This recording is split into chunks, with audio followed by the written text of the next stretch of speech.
Paz do Senhor, vamos dar início à nossa aula sobre a escola bíblica dominical. Nós vamos estar falando sobre a história, a organização e a administração da escola bíblica dominical.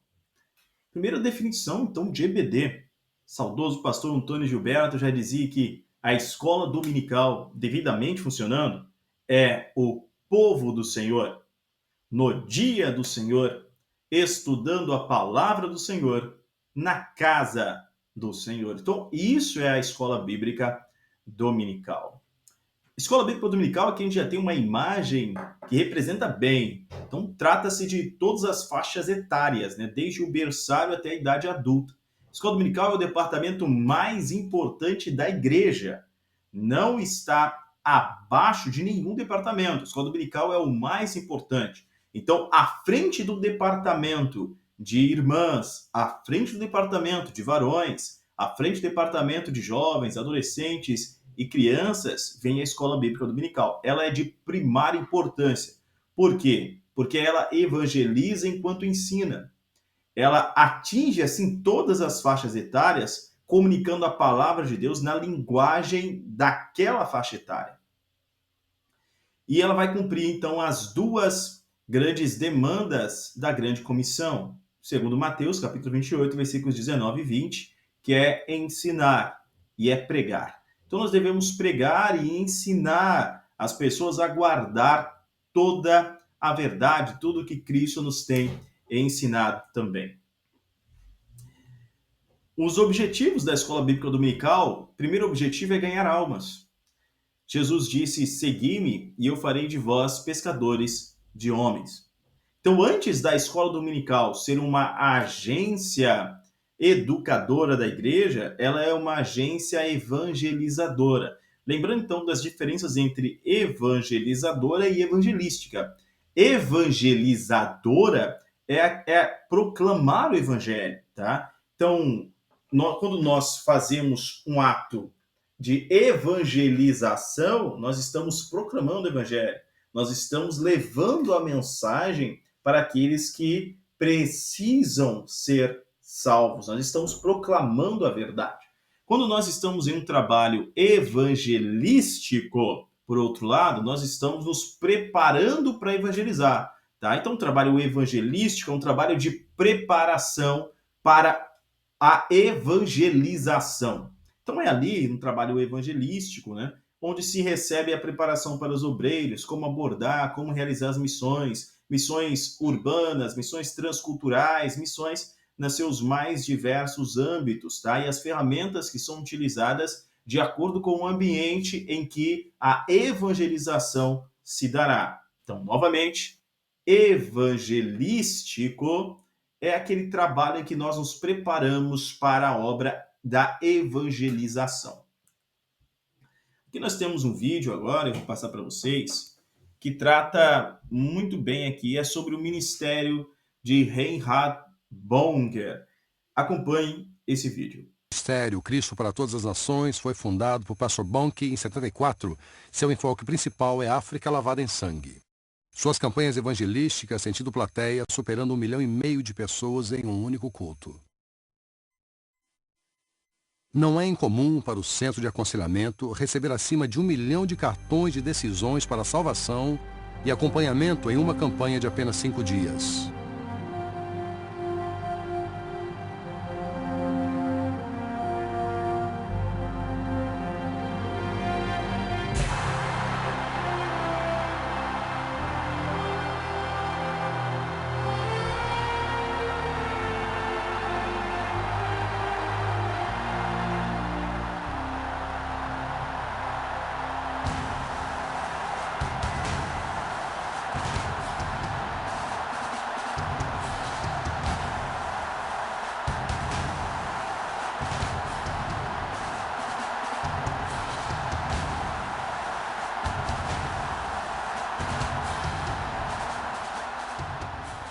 Culpados, somos todos culpados perante Jesus Cristo, o Filho de Deus.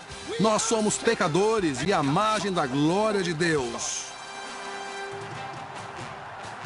Aqueles que aqui chegaram oprimidos, amaldiçoados, com pecados, impuros, com vícios. Vocês irão para suas casas totalmente livres e com a paz de Deus.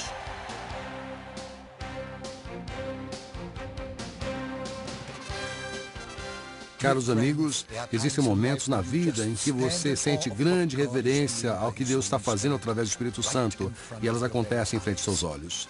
Nossa cruzada do milênio em Lagos, na Nigéria, foi uma dessas experiências para mim. Eu recebi a profecia muitos anos antes que um dia eu veria 1 milhão de almas salvas em um único dia. E na noite final, isso veio acontecer. A conta dos cartões de decisão aquela noite atingiu 1.093.745. Os testemunhos de salvação entregues e as curas milagrosas eram tantas que não era possível contar. Quando ele começou a orar, eu acreditei em Deus. Deus viria aonde quer que estivesse e a doença seria eliminada. Seja curado de tuberculose! Em nome de Jesus. Eu acredito em Deus. Ele orou. Tuberculose seja curada em nome de Jesus. Eu disse, amém, caso encerrado. AFB negativo. Jeová Rafa.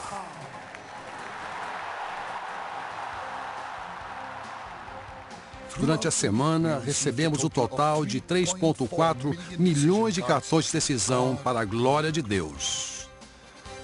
Nós também organizamos nossa Conferência do Fogo para pastores e servidores das igrejas no Estádio Nacional. Mais de 80 mil se reunirem para receber a chama do fogo, para sair e participar efetivamente da grande comissão.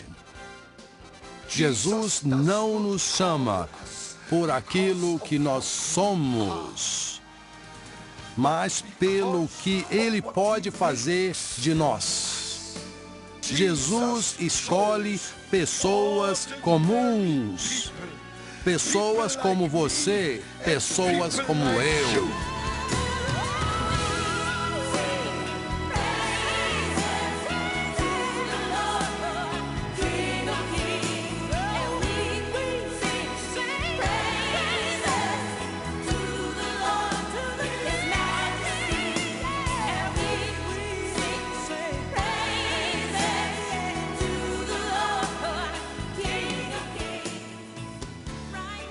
Este é um testemunho. Eu era um pegador. Eu costumava ir à igreja, mas eu não entregava a minha vida a Jesus. Mas quando eu vim para a cruzada ontem, quando ele estava pregando sobre o livro de João, ele falou do sangue de Jesus e pelo poder de sangue de Jesus. A partir daí, o Espírito me tocou e eu entreguei minha vida a Cristo. Agora ele é o meu Salvador. Entre os 3,4 milhões de testemunhos.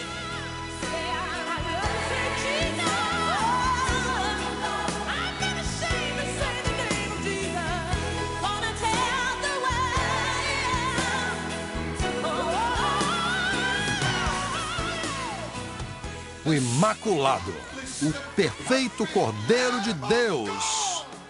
Ele veio para salvar os pecadores.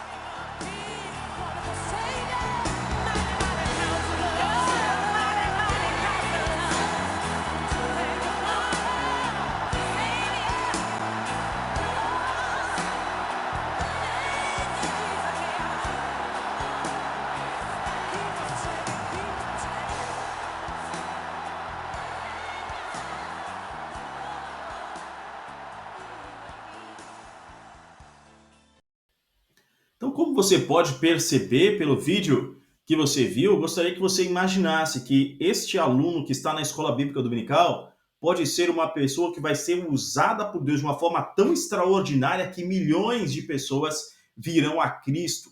Pode ser que aí na sua congregação haja uma pessoa singular e essa pessoa vai ser inflamada por uma aula da escola bíblica dominical e vai compreender que de fato todas as coisas são possíveis àquele que crê.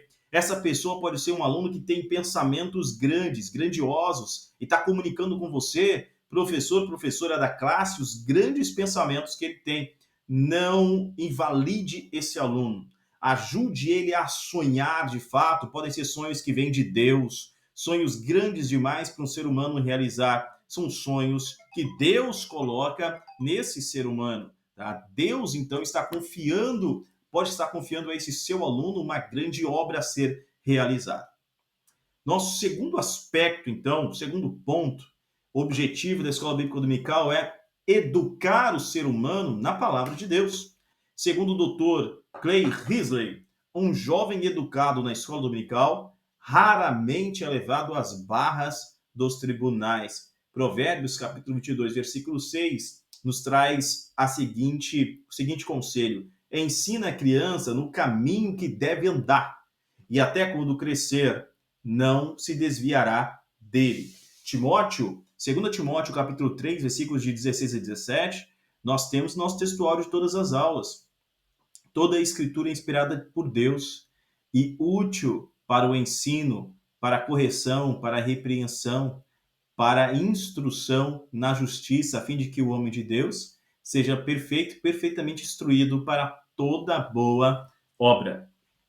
Aqui nós temos uma manchete: tráfico de drogas lidera apreensões de menores infratores. Se esse menor infrator estivesse em uma escola bíblica, o caráter dele estaria sendo moldado por esta palavra, pelo estudo da Bíblia. Então este menor não seria um infrator, percebe? Um menor infrator, ele está dissociado, ele está distante do ensino, do estudo sistemático da palavra de Deus. Então essa é a importância também da escola dominical para o meio social. A escola dominical, através desse ensino da palavra de Deus, tem o poder de transformar o ser humano. A palavra de Deus transforma caráteres.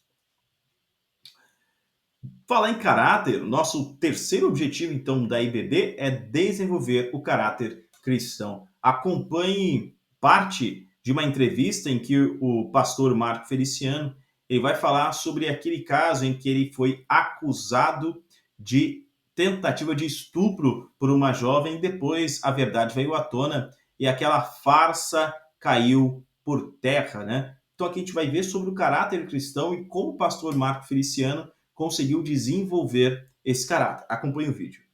Como se mantém incorruptível em meio a tanta corrupção, em meio a tanta sujeira? Você voltou num ponto que eu estava com raciocínio e me perdi. Que bom que você falou isso. Tá vendo? Foi melhor do que Foi melhor. Quando você chega na política e se destaca, você chamou atenção. Quando você chama atenção, os poderosos vão olhar para você e vão te ver como um problema para eles, ou como um grande aliado deles. Então a primeira coisa que vão fazer com você é tentar te cooptar. De que forma? Te agradando. Com emendas, vem para cá, vamos para os jantares, porque Brasília, à noite, é um problema. Terça e quarta é uma cidade tomada por um Congresso Nacional que é majoritariamente masculino, e você sabe como é que os homens fazem negócios. Não se faz negócio ali no parlamento, se faz negócio nas noitadas, em casos de prostituição, em reuniões fechadas, regadas a vinho, né, ao regabofe, como se diz muito, né? Então, eles vão te chamar para isso, vão tentar te comprar. Se verem que você não tem preço, eu não vou para esses lugares.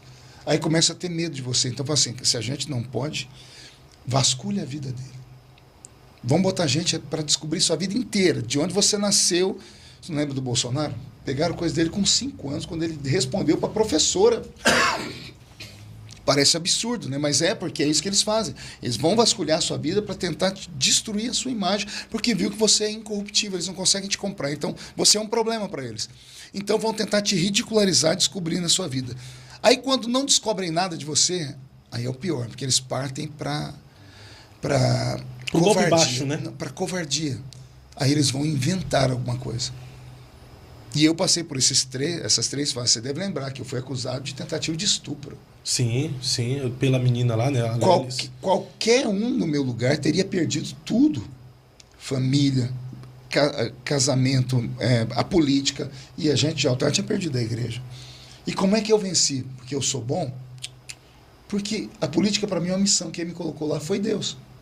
Deus me colocou. Quando aconteceu tudo isso, eu falei, Senhor, o Senhor sabe que é mentira. Então eu não tenho como me defender, porque a menina está na Rede Globo. A Rede Globo já me odeia por causa das brigas anteriores. Como é que eu faço? O Senhor disse para mim, através de uma profeta, porque eu acredito nos dons, eu tenho minhas mães de oração. Estou entrando com providência. E Deus resolveu o problema. E em uma semana a menina virou chacota, virou símbolo de mentira, virou piada no mundo inteiro. De que forma? Você deve lembrar. Ela foi na Luciana Gimenez. E na Luciana Gimenez, quando ela estava contando para a Luciana Gimenez, que ela sabia o horário, a data e tal, a Luciana tinha um furo. Né? Qual era o furo jornalístico da Luciana? Ela falou assim, ó, tem um vídeo dele nesse mesmo horário em outro lugar. Ela chamou o senhor até de onipresente nesse dia. Virou piada. Porque ele é crente, ele é meio místico, ele tem esse negócio de pode estar em vários lugares ao mesmo tempo. Acabou a credibilidade. Aí vem o Cabrini, que é um repórter investigativo de respeito, a mulher dele é crente. Ele já tinha feito uma outra reportagem comigo, ele me ligou, ficou sabendo, falou, pastor, minha mulher pediu para eu entrar na história e te ajudar, mas eu quero saber do senhor. O senhor quer ajuda? Eu falei, quero. Pastor, o senhor deve? Eu falei, por quê? Porque se o senhor dever, eu não vou esconder. Isso para mim é um trunfo. Eu vivo disso. Mas se o senhor não dever, eu também vou mostrar que isso é uma mentira. É o que eu falei, pode vir que não existe, não há verdade. Pois ele entrou dentro da minha casa, dentro do apartamento, fez a entrevista comigo, não me falou nada, aí ele chamou a menina, fez a entrevista com ela, e ele fez uma pergunta para ela, quando você entra na casa do deputado, porque ela desenhou meu apartamento. Mas por que desenhou meu apartamento? Porque meu apartamento é um apartamento funcional e todos os apartamentos são idênticos. Os móveis do apartamento funcional tem a plaquinha lá, que é do governo. Para mexer no ambiente eu tenho que comprar e tenho que pedir licença. Então todos os apartamentos eram iguais. E naquele mesmo prédio meu tinha PCdoB, Partido Comunista, petista, era meu apartamento de vizinho, embaixo. Né? Então eu estava cercado pelos amigos. Né? E aí ela desenhou o apartamento. Eu falei assim, você desenhou o apartamento dele direitinho porque eu tive lá. Só faltou uma coisa. Ela falou o quê? Ele tem uma obra de arte que é gigantesca na entrada da casa. Não tem como não ver. É a primeira coisa que você vê. Conhecida no mundo inteiro, o que é? Ela gaguejou. Falou, não tem. Falei, tem, porque eu estive lá. Eu tenho um quadro da Mona Lisa de 1,5 metro de altura. E aí só crente entende. Quem me deu esse quadro? Apóstolo Agenor Duque. Eu prego no Duque sempre. O Duque tinha vindo da França, trouxe uns quadros, ele gosta muito de quadros. Eu achei o quadro da Mona Lisa bonito e falei assim, eu vou trazer para você um quadro. E ele me trouxe o quadro. Ele falou assim, olha, só que Deus me mandou orar nesse quadro antes de te entregar. Eu falei, o quadro da Mona Lisa, não, até rima. Minha mulher achou que eu estava doida. O Agenor orou no quadro. Levei para casa. Minha mulher não quis o quadro lá na minha casa. Falou, não, essa mulher é muito feia. Porque a Mona Lisa chega a ser... O olhar dela é esquisito. É punk, é punk. Aí a mulher falou, não, aqui você não vai deixar isso não. Eu levei para o apartamento de Brasília. Olha só. A questão do vídeo. Onde é que eu estava quando postaram aquele vídeo? Eu estava no Ministério do Trabalho, numa reunião com o ministro do Michel Temer, que era pastor da Assembleia de Deus. E no mesmo horário você estava passando lá. Ronaldo. Então, veja só. As duas ações era Deus trabalhando. Por que ela falou daquele horário e naquele local? Porque todo dia, naquele horário, naquele local, eu estava no meu apartamento, que votação ia até a madrugada na terça. Então, tinha um grupo observando, tinha gente por trás. Quando ela vai falar com o meu assessor, tem gente por trás filmando. Isso não foi à toa. Eu tinha levantado, naquela época, a CPI da UNE, União Nacional dos Estudantes, e a UNE é o braço financeiro do PCdoB, Partido Comunista do Brasil. Quando acontece todas essas coisas comigo, onde é que a menina vai dar entrevista? Vanessa Graziotin, senadora lá do norte do país, que era do PCdoB, no Senado Federal. Então as coisas não são por acaso. Na política fazem isso. Olha o que estão fazendo com o Bolsonaro agora. Então, se não podem te comprar, vão vasculhar a sua vida. Se não encontrarem nada, vão inventar coisas. Então não é fácil. A vida pública não é para qualquer um. Não basta ser crente para ir para lá. Tem que ser um crente com vocação. A minha vocação é uma missão, então por isso Deus me blindou. Não me corrompi, primeiro, porque o meu caráter foi formado dentro de uma Assembleia de Deus e eu sei o que é certo e sei o que é errado. Sou perfeito? Não sou perfeito. Mas não me deixe levar pelo canto da sereia, porque se deixar levar, ali é casa de negociatas, ali é lugar de você ter tudo que você quer nesse mundo podre. Dinheiro, poder, mulher e fama.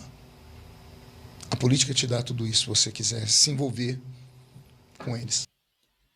Amém. Como nós pudemos ver por esse vídeo, então, que passou, a escola dominical, A igreja, ela prepara o homem, prepara a mulher. O caráter cristão vai sendo formado, Cristo vai sendo formado dentro do ser humano, que está acompanhando os cultos, acompanhando os estudos bíblicos, está adquirindo mais do conhecimento de Deus. A Bíblia diz: sigamos e prossigamos em conhecer ao Senhor. A Bíblia também diz que o povo foi destruído porque lhe falta conhecimento. A Bíblia é muito clara em dizer que nós devemos conhecer a Deus, nos achegar a Ele, e Ele se achegará até nós.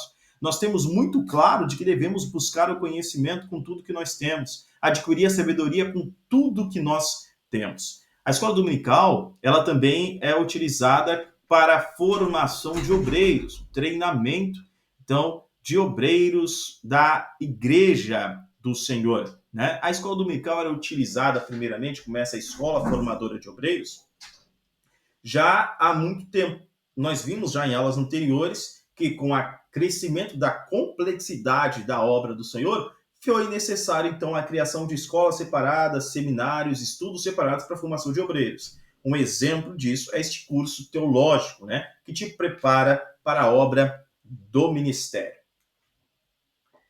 Um pouco da história da escola bíblica dominical. A escola dominical ela é fundada por Robert Hicks, que é o fundador. Em 1780 se dá início a esse trabalho, a este movimento de educação cristã. Como que se deu isso? O Robert Hicks, ele era um jornalista na cidade de... ele era um jornalista, tá? E na cidade de Gloucester.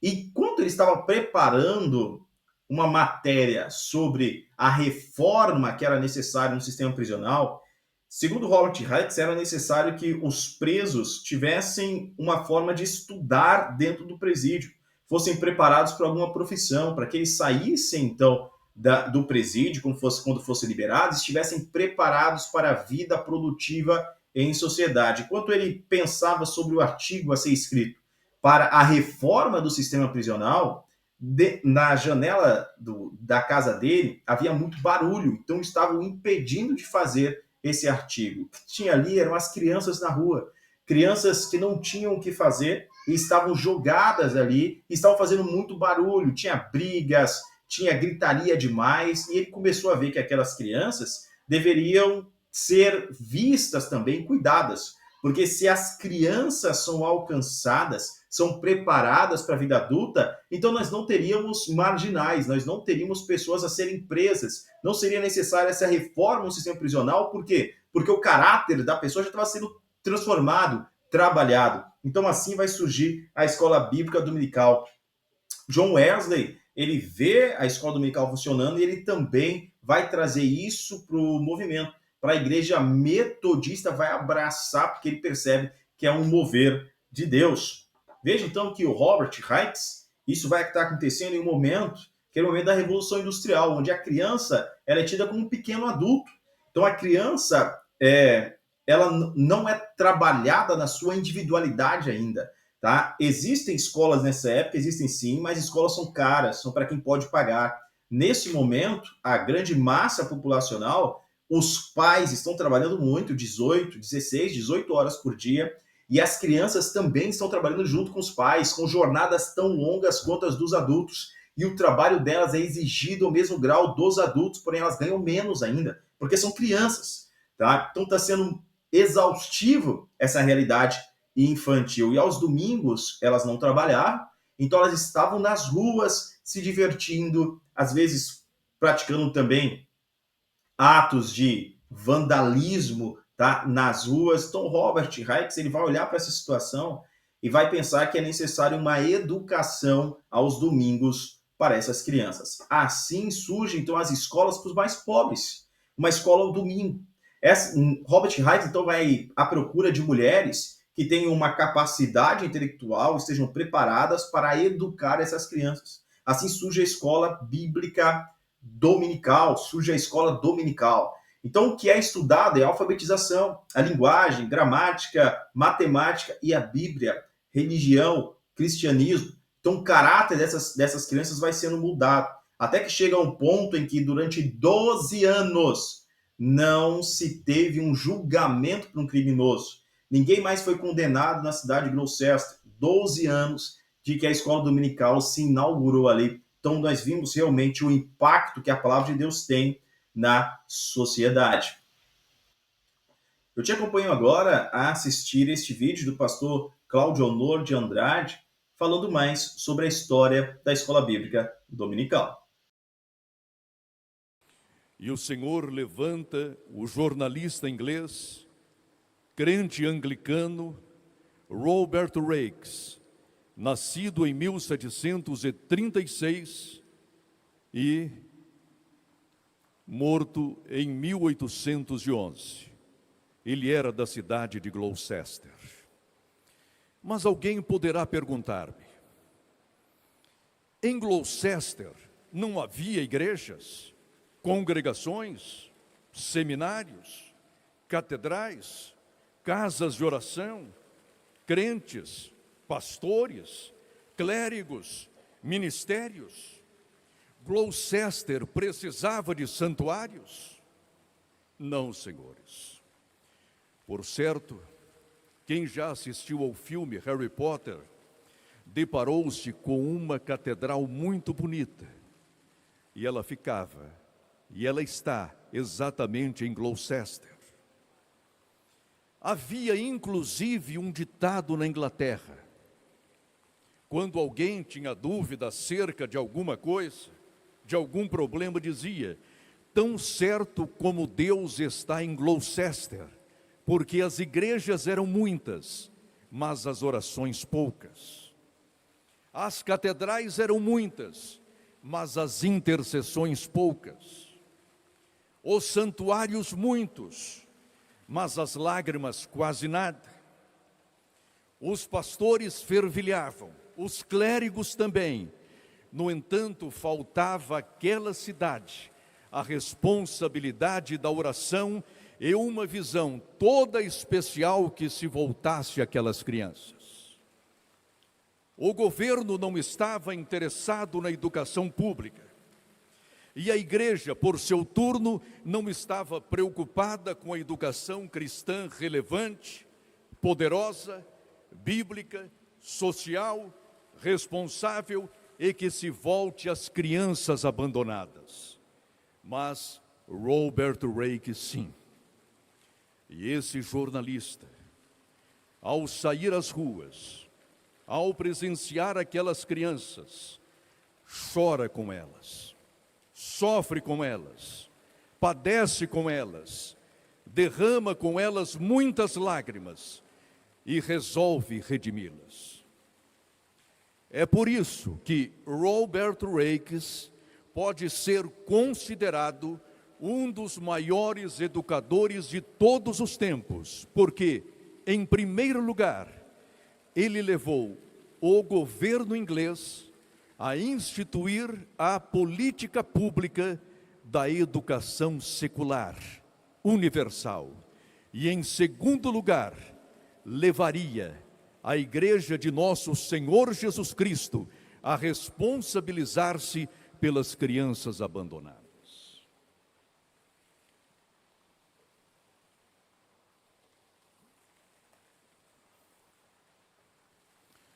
Robert Raikes arrebanha aquelas crianças. Mas como instruí-las? Como dar-lhes as primeiras aulas? Como ministrar-lhes as primeiras lições? E ele resolve escolher um dia na semana para cuidar de todas aquelas crianças. Exatamente o domingo, o dia do Senhor. E certo dia, ao chegar em sua igreja, com aqueles meninos e meninas esfarrapados, cheirando mal, com um aspecto nada delicado, nada agradável, foi duramente questionado. E alguém dizia: como pode o senhor Robert Raikes introduzir na casa do Senhor essas crianças com esse aspecto, com o rosto sujo? Como pode ele quebrantar o dia do Senhor? Ele, porém, inspirado pelo Espírito Santo, começa a fazer o seu trabalho e o faz com grandeza, a exercer o seu ministério e o faz com coragem, a arrebanhar aquelas crianças, e nisso imitava o Cristo, a adentrar com elas aquela bonita igreja, e ele o fazia com ousadia, porque para a Inglaterra não havia outra esperança senão educar as crianças, porque caso contrário, a próxima geração de ingleses não seria nada relevante. Observemos, senhores, o nosso país. Se não educarmos devidamente as nossas crianças, o que será da próxima geração de políticos, de homens públicos, de governadores e presidentes, de prefeitos, de legisladores? O que será do nosso país? Ou, por outro lado, o que será da nossa igreja se não prepararmos devidamente a próxima geração de pastores, evangelistas, presbíteros e diáconos, a próxima geração de homens e mulheres de Deus? Voltemos um pouquinho a Robert Raikes. Vejam como funcionava a sua escola dominical. Hoje temos, quando muito, 1h30 ou 2h30 de escola dominical. Eu vou ler aqui como Robert Raikes fazia funcionar a sua escola dominical. Prestem atenção. As crianças chegavam depois das 10 horas da manhã e ficavam até o meio-dia. Elas então iam para casa e retornavam às 13 horas, e depois de ler uma lição, eram conduzidas para a igreja. Depois da igreja, tinham que se ocupar com a repetição do catecismo até após as 17 horas. E só então eram dispensadas com uma ordem de voltar para casa sem fazer qualquer barulho pelas ruas. É o segredo da Inglaterra: educação e escola dominical. E foi exatamente aí que nasceu a escola bíblica dominical. A nossa querida escola dominical, que até o dia de hoje vem frutificando em todo o Brasil, nos Estados Unidos, na Europa, na África e na Ásia. A escola dominical, portanto, surgiu para preencher duas lacunas. A primeira, a da política pública de educação secular universal. E a segunda, a educação cristã relevante em todas as igrejas. Foi por essa época ainda, senhores, que surgiu um grande evangelista na Inglaterra chamado John Wesley. E ele, ao tomar conhecimento da escola dominical de Raikes, ficou emocionado. Apoiou o projeto de imediato, porque ele sabia que sem a escola dominical, a igreja perece, não avança. A igreja perece, não alcança os seus objetivos. A igreja perece, jamais fará missões. Mas hoje, tristemente, em algumas igrejas, observamos que a escola bíblica dominical vai desaparecendo. A escola dominical é substituída por um culto de louvor, às vezes por uma festa, às vezes por um evento até secular, e assim estamos deixando de formar pessoas relevantes para a sociedade. E observem que é obrigação da igreja não somente formar bons crentes, mas, de igual modo, formar pessoas relevantes para a sociedade. Como você percebeu, a história da escola dominical é extraordinária. Dentro da nossa área, então, de aluno aí online, você que quer conhecer mais sobre a história da escola dominical no mundo e no Brasil, eu coloquei 2 artigos aí, tá? Então tem 2 setinhas apontando.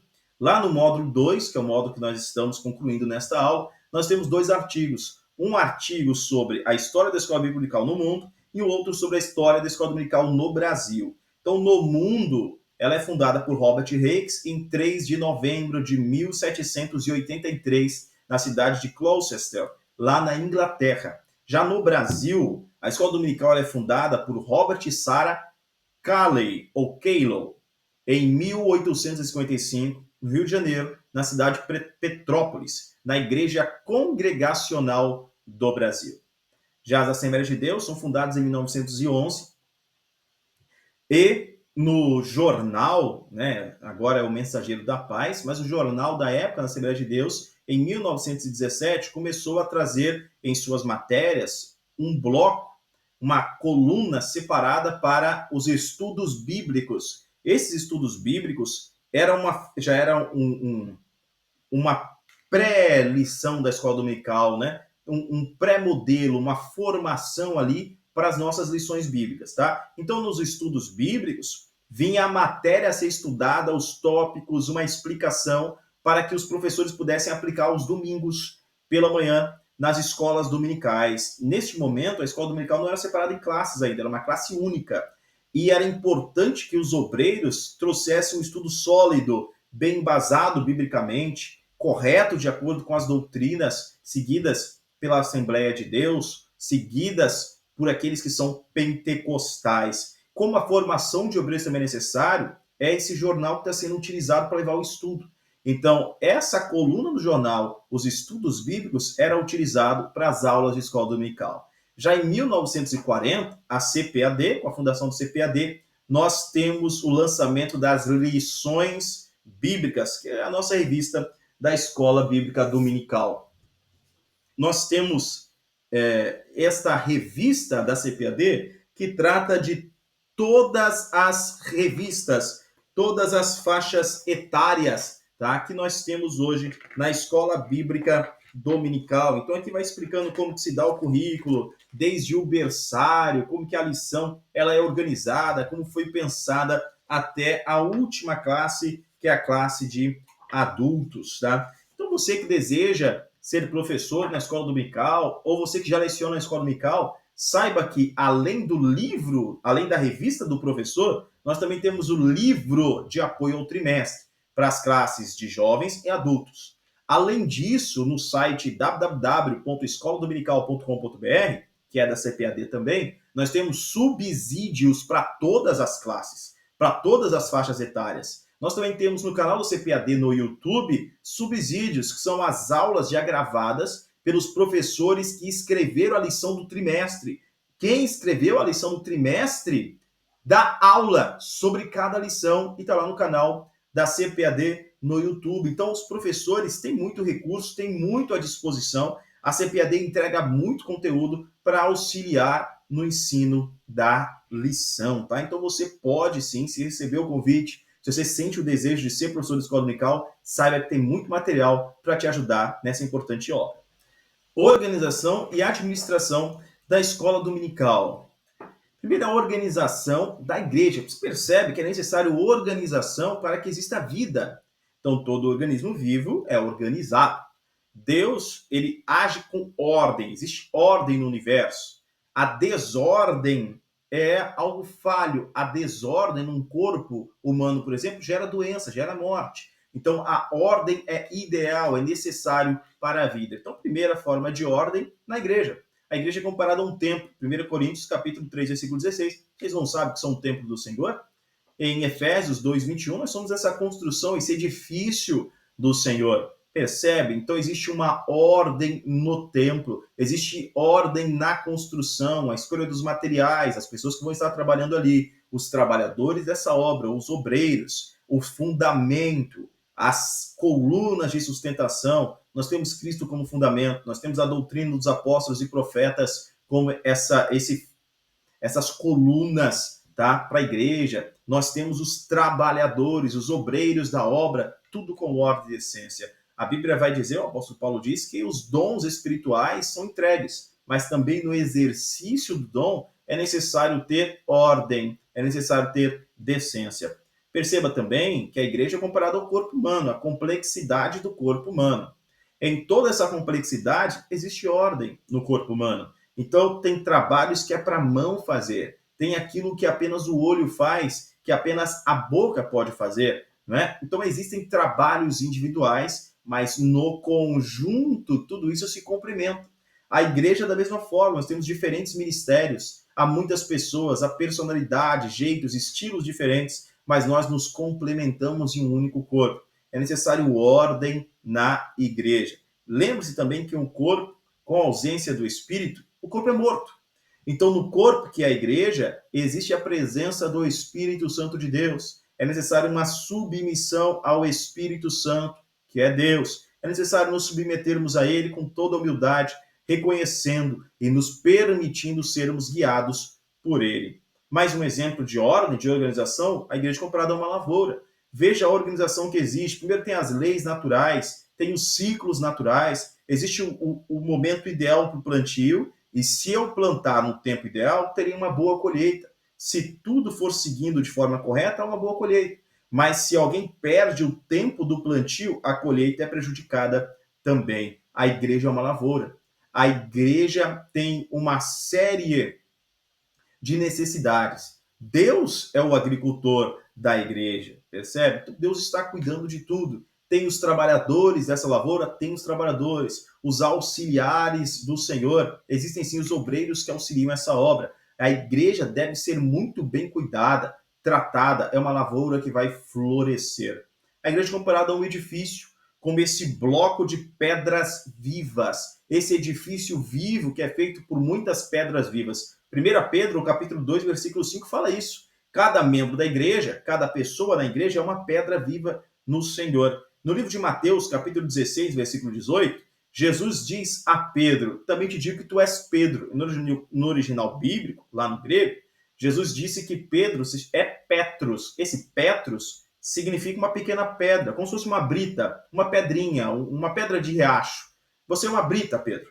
Mas sobre esta Petra, que é uma rocha, Jesus diz, sobre essa pedra, sobre a rocha, que é o próprio Jesus, é a afirmação, tu és o Cristo. Sobre essa rocha edificarei a minha igreja. Ou seja, a igreja não está firmada em cima de uma única brita.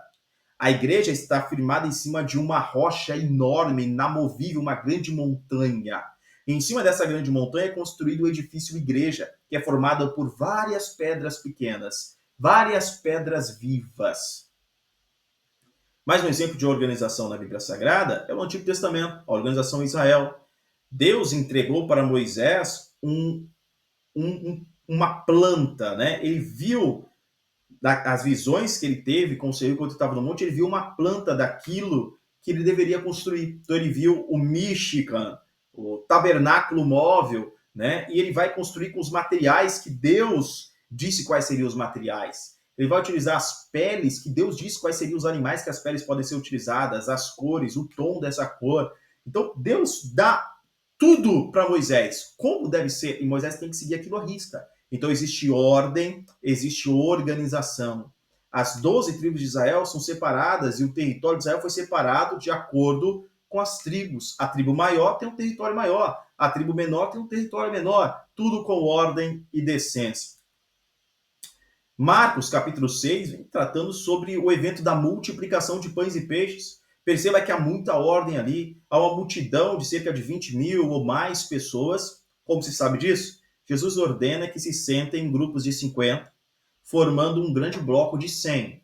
Então, 2 grupos de 50 e um bloco de 100. Foi contado 50 blocos. Então, o autor do livro vai dizer que haviam cerca de 5 mil homens. 50 blocos de 100, além de mulheres e crianças. A gente pode dizer que esse número pode chegar a 20 mil ou mais pessoas, tá? Então, para que essa multiplicação acontecesse, houve ordem. Jesus organizou a multidão e depois disso deu graças e repartiu o pão, multiplicando. A organização geral é um tema para o nosso próximo vídeo.